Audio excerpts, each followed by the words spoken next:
Bueno, vamos a leer entonces en Lucas el capítulo 15, estos 3 versículos que dicen: ¿O qué mujer que tiene 10 dracmas, si perdiera una dracma, no enciende el candil y barre la casa y busca con diligencia hasta hallarla?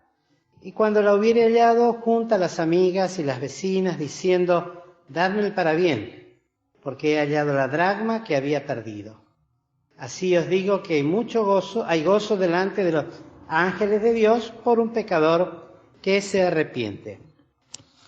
Esta es bien conocida como la dracma perdida o la parábola de la dracma perdida. De hecho, siempre decimos que las parábolas deben ser interpretadas de una manera muy particular. No siempre deben ser tomadas al pie de la letra, palabra por palabra, sino lo que cada uno de nosotros debe aprender es a buscar la enseñanza principal. Es como un hilo conductor que hay dentro de la parábola, que el Señor la adorna para llevar una enseñanza a su buen fin. Esta parábola está dentro de otras 2. La primera es la de la oveja perdida, que dejando las 99, el pastor que perdió una oveja las deja y va a buscar la que se perdió. Y por último, en el capítulo 15, la más extensa y tal vez de ellas la más meditada o hablada y conocida, que es la del hijo pródigo que se va de su casa, pero que finalmente vuelve arrepentido y es recibido nuevamente por su padre.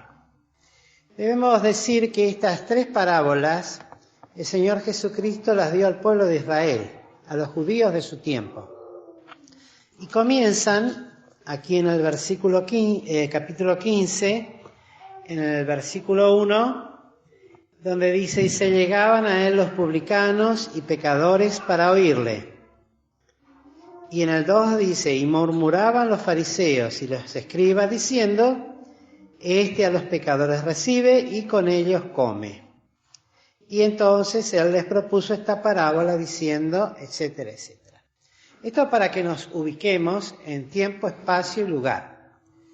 Las 3 parábolas tienen el mismo propósito: que se halla en síntesis, poder decirlo así, en el capítulo 19 de Lucas, el verso 10, 19:10. Porque el Hijo del Hombre vino a buscar y a salvar lo que se había perdido. Este versículo precioso de este Evangelio es el que corona, por decirlo de esta manera, la enseñanza de estas 3 parábolas. Vuelvo a repetir, que fueron dadas para los judíos y particularmente a estos hombres, a los fariseos y escribas, con relación a la actitud que tenían con los publicanos y los pecadores que venían a oírle. O sea, en primera instancia es ahí donde apunta la parábola de la oveja perdida, de la dracma perdida y del hijo pródigo, que se perdió, pero luego se recuperó. Luego sí, es aplicada también para la predicación del Evangelio, porque en definitiva también es el sentir de Dios y el sentir de Cristo cuando, como estudiábamos en la reunión anterior, el mandamiento de Cristo, ir y predicar a todos los gentiles. Después esta enseñanza se hace extensiva para todos los gentiles. Pero en principio está ubicada ahí, en ese cuadro. Esto nos da una luz importante, distinta de la interpretación de esta parábola. El primer punto que llama la atención y que debemos dar una pequeña explicación es: ¿qué es una dracma? Bueno, la dracma es una moneda. Básicamente es una moneda de origen persa, griega persa, que tenía un determinado valor. aproximadamente lo mismo que un denario en los días del Señor Jesucristo, lo que equivalía al jornal de un obrero de un día. Era una moneda que tenía un valor.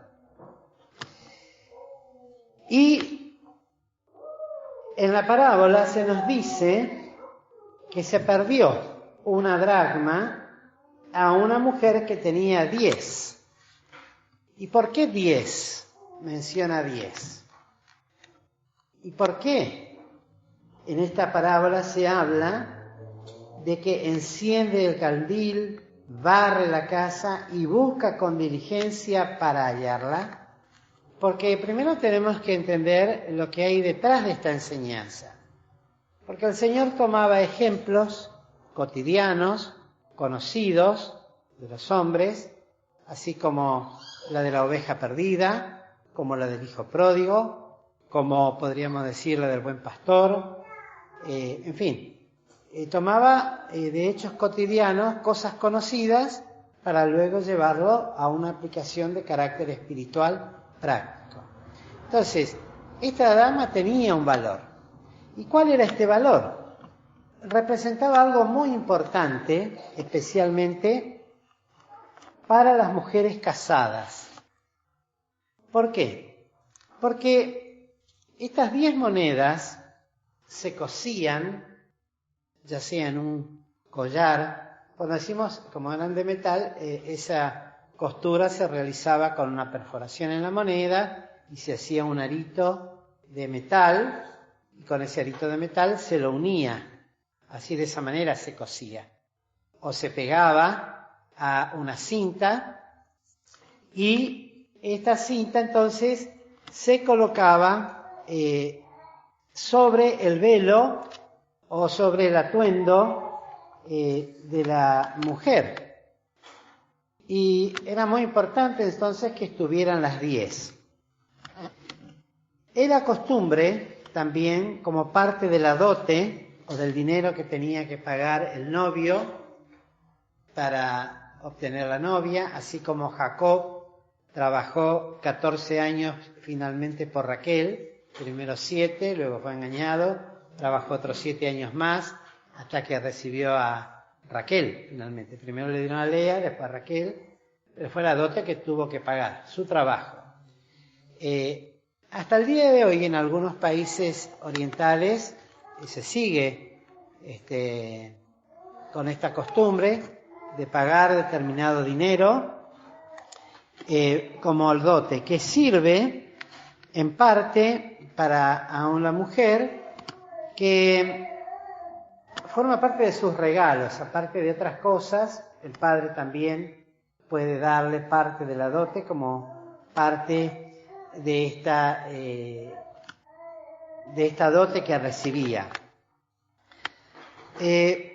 Tenían un propósito de adorno y muy emblemático, por cierto, al punto tal que las mujeres lo mantenían muy a la vista por cuanto tenía el propósito de que le daba en primer lugar el estatus de ser una mujer casada.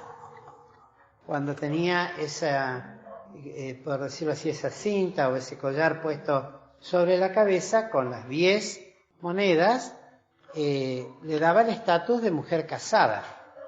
Es decir, que no era una mujer dejada o una mujer sola o soltera.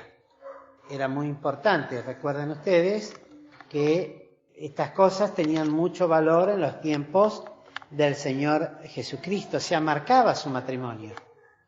Y a su vez también, así como eso lamentablemente se va perdiendo cada vez más, pero así como un anillo indica que tal persona está unida en matrimonio, inmediatamente por decirlo así, lo denuncia o lo declara como que está casado. De esa manera tiene que lucir entonces este collar. También servía, miren ustedes qué cosa, ¿no? también servía para el esposo, porque en los tiempos del Señor Jesucristo era muy común, a causa de la ley de Moisés, y torciendo las Escrituras, por supuesto, el repudiar por cualquier causa a su mujer, o sea, divorciarse. Entonces, si se divorciaba, ese collar indicaba al hombre que la mujer estaba en su derecho de volver a rehacer su matrimonio. Si se divorciaba, si era repudiada o divorciada, tenía derecho de volver a contraer enlace con otro hombre que la recibiera. También, en el caso de que sufriera algún percance de quedara viuda, ese servía como una suerte de ayuda económica a su necesidad que en el momento se le presentaba. La moneda tenía también un significado muy importante, esas 10 monedas, porque simbolizaban virtudes en la mujer, algunas de las virtudes en las cuales, ella estaba muy orgullosa, o le daban también, como decíamos al principio, ese estatus de mujer casada y virtuosa. Ahora, ¿qué pasaba cuando faltaba una moneda en esa cinta o en ese collar?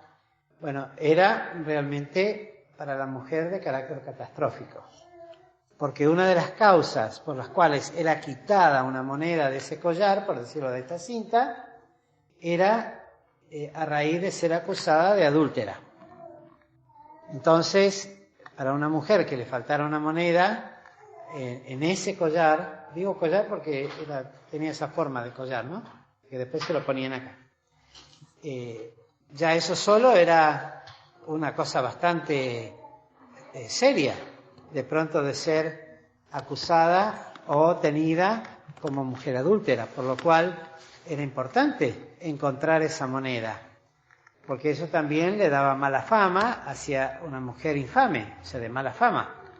Y tal cosa, si no era cierto, por supuesto, ninguna mujer quería sufrirla.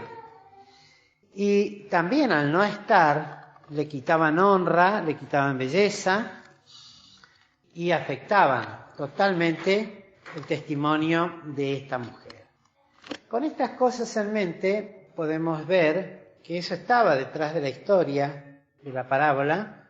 ¿Por qué? Para entender por qué esta mujer entonces se toma tanto trabajo en encontrar esta moneda, que en términos generales podemos decir que es más simbólico que económica la pérdida, y por todo lo que eso involucraba. Y de allí que esta mujer enciende el candil, enciende una lámpara en la casa. También algo muy común, seguramente porque las casas en aquel entonces estaban poco iluminadas en términos generales, algunas hasta carecían de ventana, solamente una puerta de entrada y de salida. Los pisos de aquel entonces no eran como pisos de cerámica como conocemos el día de hoy, eran pisos con muchas imperfecciones, algunos de tierra sencillamente, y eso generaría polvo, y que una moneda se cayera allí implicaba mucho esfuerzo para poder de pronto encontrarla, y al no tener iluminación tenía que encender un candil. Y a mí particularmente me ha pasado, tal vez a algunos de ustedes también, que se cae algo muy pequeñito en el piso y vamos a barrer para ver si lo encontramos, porque a simple vista no se ve. Entonces el Señor dice que barre la casa, prende un candil y barre la casa para tener buena iluminación, barre a ver si en esa barrida puede encontrar la moneda. Y la busca con diligencia, dice, hasta hallarla. Hasta hallarla. Como decíamos, esta parábola se refería principalmente a los fariseos y a los pecadores, por decirlo de esta manera que mencionábamos al principio. Las 9 monedas no perdidas representan a los fariseos. Y la moneda que se perdió era aquellos pecadores y publicanos que venían al Señor para oírle. Y recordemos 19:10, de que el Señor vino a buscar y a salvar lo que se había perdido. Entonces nos habla, esta parábola en primer lugar, le está hablando a esta gente. Y ellos entendían perfectamente cuando el Señor les hablaba a ellos. Porque la parte de la palabra del Señor, recordemos una de las características, es una espada de 2 filos que alcanza a partir el alma, el espíritu, las coyunturas, los tuétanos, los huesos, y discierne las intenciones y los pensamientos del corazón. Cuando el Señor Jesús hablaba, aún en esta parábola, aunque algunos no la entendían, pero cuando el Señor quería que se entienda, se entendía perfectamente. Se entendía perfectamente. Entonces es para ellos. Y les estaba diciendo la importancia que tenía para esta mujer el venir a buscar y hallar lo que se había perdido.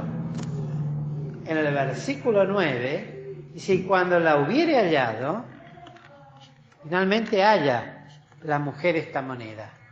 ¡Qué alivio! En esta parábola, ¿no? Para la mujer. Porque encontró lo que se había perdido. Era importante para ella, por todo lo que decíamos anteriormente. Pero acá también tiene que ver con la obra del Señor Jesucristo en busca de todos aquellos que nos hallamos en la misma condición que esta moneda, perdidos en nuestros delitos y en nuestros pecados. La figura es muy clara, nos representa y nos habla la obra del Señor en favor de las almas perdidas. Todo lo que el Señor tuvo que hacer, representado en estas palabras tan sencillas. Hay quienes a cada una de estas le dan una aplicación como si fueran creyentes. Podríamos decir de la limpieza, del ser iluminado por la palabra de Dios, de barrer. Son cosas que en realidad uno las puede aplicar, pero no está enseñando eso el Señor en la parábola. Está hablando del esfuerzo, de la diligencia, de la vocación de salvación que movió al Señor a venir a buscar y a salvar lo que se había perdido. Para luego entonces sí, formar parte nuevamente, como podríamos decir, una vez que he sido recuperado, el gozo para el Señor. Bien lo dice acá en el versículo 10, que hay gozo delante de los ángeles de Dios por un pecador que se arrepiente. Y esto sigue siendo así. Esto sigue siendo así. Pues el Señor sigue buscando las almas. Sigue buscando a aquellos que están perdidos para que alcancen salvación y vida eterna. Y lo hace de una manera febril, intensa, porque a la vez también que sabemos que queda poco tiempo para la venida del Señor, Él apresura su obra y su palabra para ponerla por obra. Es paciente, como le escuchábamos esta mañana, para con todos, pero sigue buscando aquellos que han de ser salvos. ¿Y cuánto gozo hay en el cielo cuando un pecador arrepentido, cuando un pecador humillado bajo la poderosa mano de Dios se entrega en las manos del Salvador ¿No es acaso esto motivo para gozo y que conmueve los cielos? Porque inmediatamente es conocida esta noticia en los cielos, de que un pecador entró, ya no como pecador, sino como salvado al reino de los cielos. Qué notable. Los ángeles miran la sabiduría de Dios en la iglesia, las obras de Dios en la iglesia. E inmediatamente saben cuando un alma se salva. Y hay gozo. Siempre decimos que los que parten con Cristo ya descansan, porque el Señor los libra de tener que saber lo que sigue sucediendo aquí abajo. Si no, no tendrían descanso. Por eso también bien podemos decir que rechazamos totalmente el pensamiento de que los creyentes siguen mirando la vida de los parientes aquí en la tierra y nos cuidan desde el cielo. A veces hasta los creyentes lo dicen. Está en el cielo y sabe que ya está. La Biblia enseña otra cosa. La Biblia enseña que los que parten con Cristo ya descansan. Sí saben los ángeles cuando un alma se arrepiente y entra al cielo. Es agregado a la, podríamos decir así, a la lista, a ese libro donde están escritos los que son de Cristo.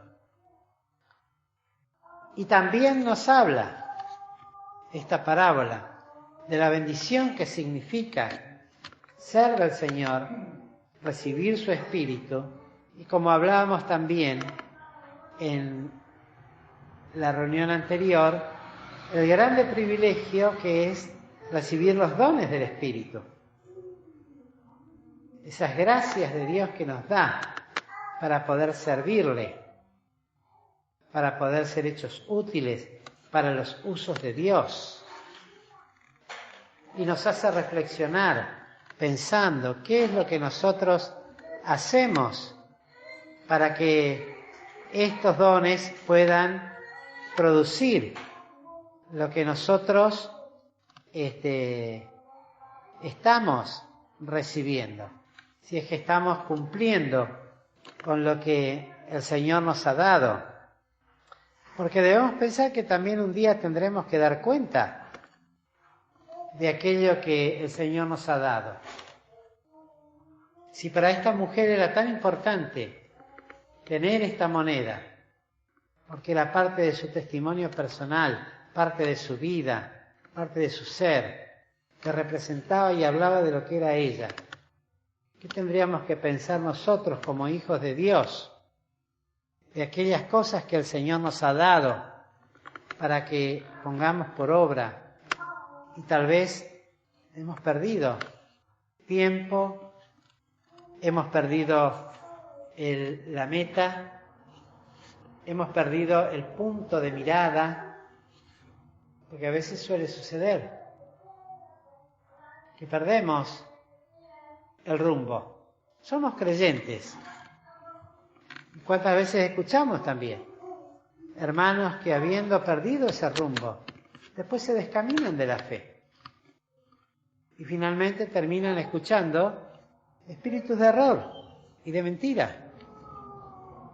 Qué importante entonces es que nosotros aprendamos el valor que Dios nos ha dado a cada uno de nosotros y considerar que si de alguna manera hemos perdido algo, no nos podemos quedar tan tranquilos y decir, bueno, se me perdió esta moneda y listo.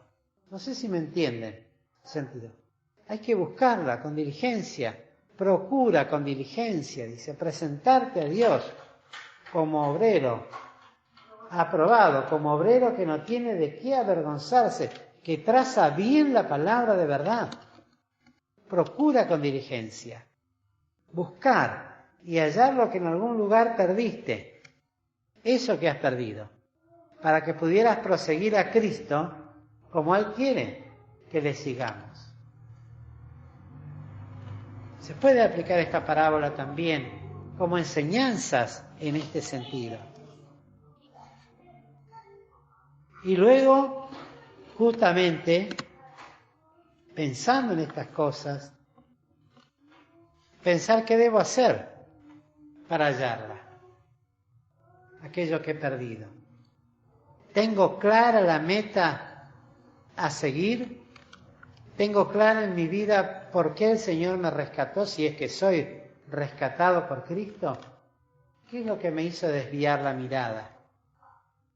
Pues la Escritura dice, puesto los ojos en el autor y consumador de la fe, y de ahí el creyente no debe apartar su mirada nunca, porque cuando la aparta, con toda seguridad se va a desviar del camino. Se va a desviar. Es muy difícil que con los ojos mirando a otro lado podamos seguir en línea recta. Solamente es posible si tenemos un punto fijo y en eso ponemos la mirada y ahí nos dirigimos. A veces pueden ser circunstancias de la vida, problemas que hemos vivido, situaciones de sufrimiento o de padecimiento o crisis. Puede ser tantas cosas. A veces la edad, que se presentan con sus tentaciones, con sus engaños. Perdemos aquello que un día conocí y que el Señor me dio completo. Perdemos parte. ¿Qué hacer para encontrarla? La aplicación la podemos encontrar en esta mujer. Prender la luz, en primer lugar. Lámpara es a mis pies, tu palabra, y lumbrera a mi camino. Humillarnos y buscar en la palabra. ¿Cuántas veces como pastor he tenido que dar este consejo? Mirá, lo que tenés que hacer es empezar a tener una vida devocional simple, sencilla. Un versículo a la mañana lee. Un momento de oración. Pequeño. Sí, porque yo perdí el rumbo, perdí el camino. Bueno, empezá de cero. Empezá de nuevo. Nunca es tarde. Mientras que se dice hoy. Y luego de darle lugar a la palabra para que nos ilumine, nos enseñe. El barrer. Barrer quiere decir limpiar. Porque una vez que la luz está encendida, ¿cuánta suciedad vemos? Generalmente si uno quiere ver la casa bien limpia, apague todas las luces, cierre la ventana y en esa penumbra verá que está la casa impecable. ¿O no? Pero si prendemos la luz, y más si entra la luz del sol, podremos ver hasta el más minúsculo punto que esté flotando en el aire. ¿Nunca vieron eso? Cuando entra la luz por la ventana, a la mañana, por ejemplo, y vuela toda como esa cantidad de polvillo. Bueno, según dicen, son las escamas de nuestro cuerpo, de la piel, que vuelan. Y eso es lo que se ve, ese polvillo. Y eso después es lo que se junta. Entonces hay que limpiar. Entonces uno tiene que buscar eso en sí mismo. Sí, perdí la meta, perdí la vista, perdí el objetivo, perdí esa moneda, pero quiero hallarla, porque no soy feliz sin esa moneda, como lo era infeliz esta mujer que había perdido su moneda.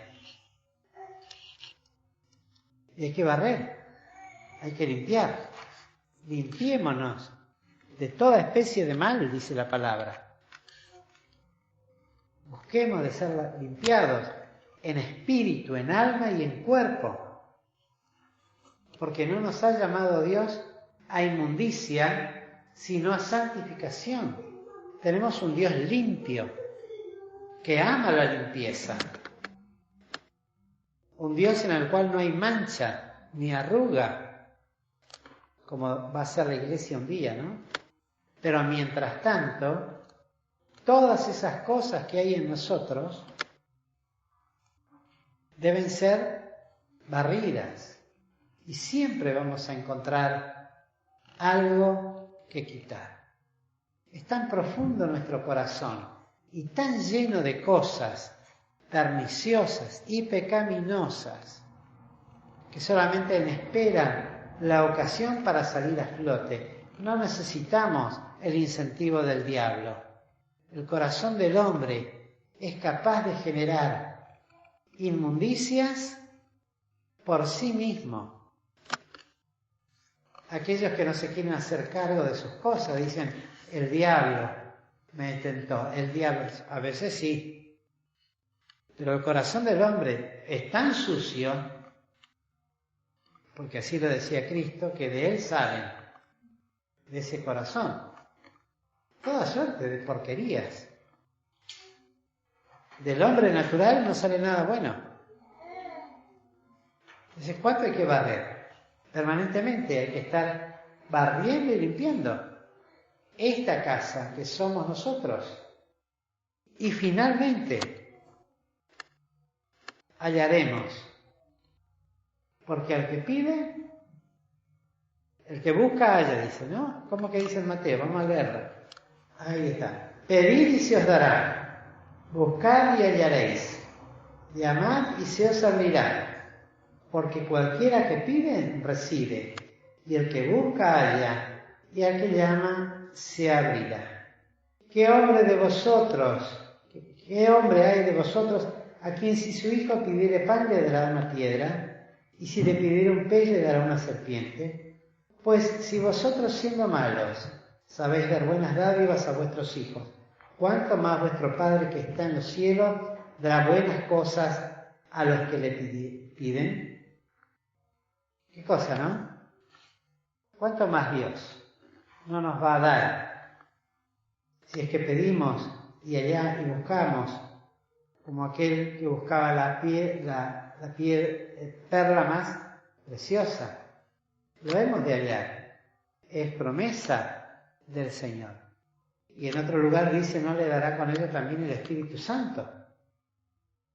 Quiere decir que va a haber gozo también, porque dice, una vez que la he hallado, dadme el parabién, dice.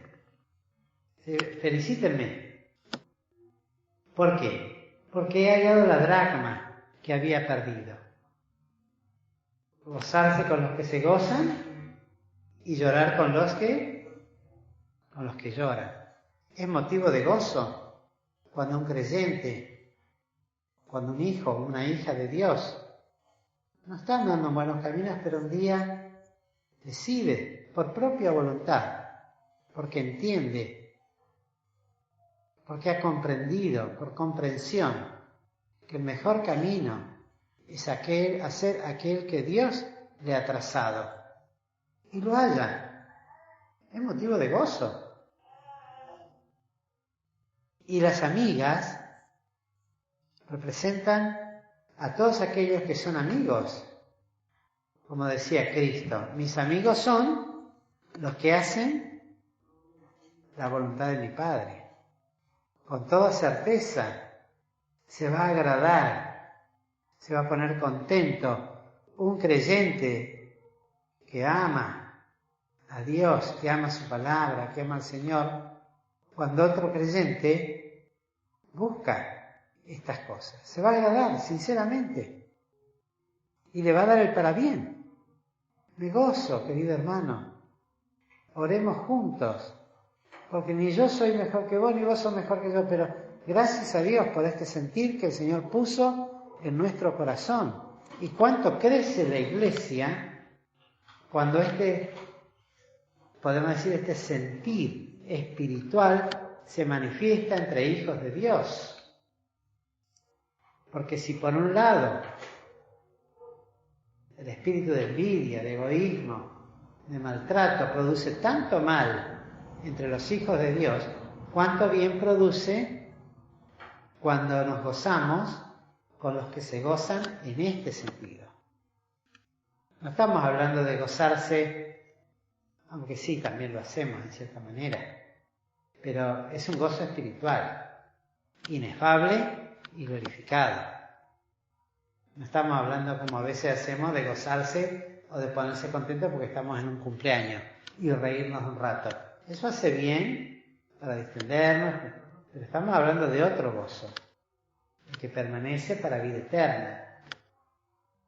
Y con aquellas que son verdaderamente amigos. Por eso es tan importante que sepamos elegir las amistades, aún dentro de los creyentes, aún dentro de los creyentes. No significa despreciar a un hermano, no. Una cosa es tener amigos, otra cosa es tener hermanos. Pues el amigo nos consiente todo. Y si ese amigo encima está en contra de los propósitos y de la voluntad de Dios, con toda seguridad no se va a gozar si es que yo me quiero amistar con Dios. No me va a ayudar. No, dejá, vamos a hacer tal cosa. Bueno, está bien. Y a veces hasta produce una separación. ¿Por qué? Porque no me conviene tener. Tenemos que aprender. Yo siempre digo, ¿no? Tenemos que, dentro de todas las cosas, tenemos que aprender a buscar lo bueno. Y dentro de lo bueno, lo mejor. Y dentro de lo mejor, lo que es excelente. Siempre hay algo para crecer. Entonces, yo tengo que tener con todos los cristianos una conducta amigable. Pero tengo que velar también. Porque si la amistad con una persona que es carnal y que no busca de agradar a Dios y sus consejos y su ayuda más bien me aleja, bueno, tener una conducta amigable, pero no entregar el corazón como amigo. Puedo tenerlo como conocido, pero no permitir que eso afecte mi vida espiritual. ¿Por qué? Porque la va a afectar. La va a afectar. Por eso decía el apóstol también, las malas compañías corrompen. No, eso no decía. Ahí está. Corrompen las malas costumbres, las buenas costumbres. Entonces, quiere decir que eso afecta. Entonces, cuando uno encuentra el camino al Señor, bueno, compartámoslo, pero llamemos a aquellos que sabemos que se van a gozar por nosotros. ¿Por qué? Porque aparte de tener gozo nosotros, también en los cielos habrá gozo. Y qué bendición. ¿Por qué? Porque es un pecador que se ha arrepentido. Primeramente para salvación, como decíamos, porque encontró a Cristo como Salvador personal. Pero también como creyentes, muchas veces hay mucho de qué arrepentirnos, porque nuestras vidas están frías, indolentes. Yo sé que tengo a Cristo en el corazón, pero todo me resbala, decía una vez un adolescente. Qué peligroso eso, cuando todo me resbala, como el agua al pato. Todo me resbala. Finalmente terminamos viviendo y haciendo la voluntad del mundo y viviendo vidas tristes y apagadas y sin que el Señor haya podido hacer en nosotros muchas cosas y nos perdemos de grandes bendiciones. Queridos hermanos, no nos dejemos engañar por nuestro propio corazón. Esta parábola, vuelvo a repetir, dirigida a un grupo muy particular, dada por el Señor Jesucristo, pero que también se puede aplicar a nosotros como enseñanza, como aplicación, sin torcer las Escrituras, dando una aplicación práctica, llana, para bendición de nuestras almas. Que el Señor, pues, nos bendiga, queridos hermanos.